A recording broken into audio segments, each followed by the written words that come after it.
Step 7, focus. And this is one of my favorite quotes of all time. It's from Steve Jobs. And he talks about focus. If you don't know it, here it is. He says, people think focus means saying yes to the thing you have to focus on. But that's not what it means at all. It means saying no to the hundred of other good ideas that are there as well. So, Steve Jobs tells us that focus is not about saying yes, focus is about saying no. It's about really narrowing in our perspective and focusing in on what is the critical part that's going to take us to success. Remember Elon Musk's first principle thinking? This was all about narrowing things down to the fundamental level of something, and then from there you work out. And that's exactly the same that Steve Jobs is telling us here in this quote about how to focus, saying no, narrowing in, focusing in, focusing in. And it's also exactly what Steve Jobs did with Apple. If you remember, Steve Jobs first got kicked out of Apple. He was fired and kicked out. And then things went sour. They went really bad. Apple was very, very close to bankruptcy. Actually, the story goes that Microsoft, their competitor, had to bail them out because they were that close to bankruptcy. And in this new situation of panic, the board said, okay, we got to bring him back. So they brought back Steve Jobs. And what did he do? At that time, they had like 14 different personal computers. They had so many products. Everything was a confusion. And what he did, he went in, he said, focus is saying no. So he cut all these extra products that weren't selling, weren't doing well, and he cut it down to one personal computer, one laptop, and full focus. And then he added the design element to it, which is really what his strength always was, right? He had studied Zen Buddhism, and he was really about simplicity, minimalism in his design, and that's what has created the success.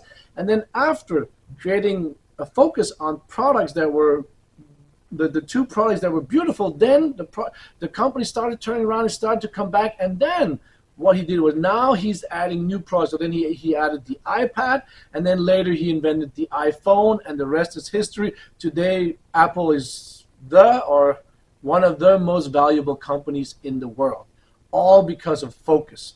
That's really the power of focus. And again, you can see how it links to first principles thinking and critical thinking. You're narrowing in, you're saying no, you're letting out all the subjective, to all the opinions, all the other things. We gotta have many, we gotta have this, no, you don't listen. You narrow, you filter out all the subjective, all the noise, then you narrow in on what is actually gonna be working, what's fundamental to the business or to your job or to your studies, and then you narrow in on that, and then you do that, and from there you can gain success. And it's the same if you watch Kitchen Rescue. I mean, restaurants in trouble. What is their problem always? They've got 40 or 50 items on the menu, and they can't have enough fresh produce to do that. And they can't. I mean, imagine a chef. You had to do 50 or 40 different dishes, right? I mean, who can remember that, right? So what they always do in Kitchen Rescue is that they cut down the menu into 8 or 10 items on the menu, and then they do them really well. That's how you turn a restaurant around. And that's the same thing that Steve Jobs did to turn Apple around, which is now one of the most valuable companies in the world.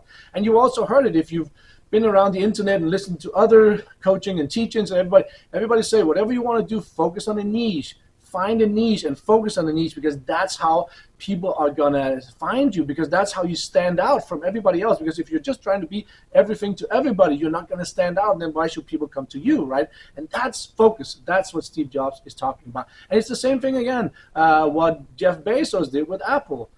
Sorry, Apple. We're talking about Apple, but what he did with Amazon was he had this big dream about becoming this major player on the internet, selling everything, Amazon, a river of products, right?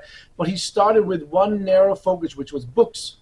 So at that time, books weren't sold online. He started doing that, and once he had taken over that market, then he went into other products, and now he's going into supermarkets and food delivery. So this, again, you start with a narrow focus, you make it successful, and then you grow from there. And this is really what critical thinking, first principle thinking is all about. And when you apply that to whatever you do, whether it's studying, your career, or doing or starting a business, that's what's going to bring you the success. So this is a very important step, and one of my favorite steps in gaining success that I've used a lot in whatever I do. I go into the core. What's the success of this business? What's going to make me successful? How do I get more of that? And then I build a system around that, and then you grow from there. That's how you gain success.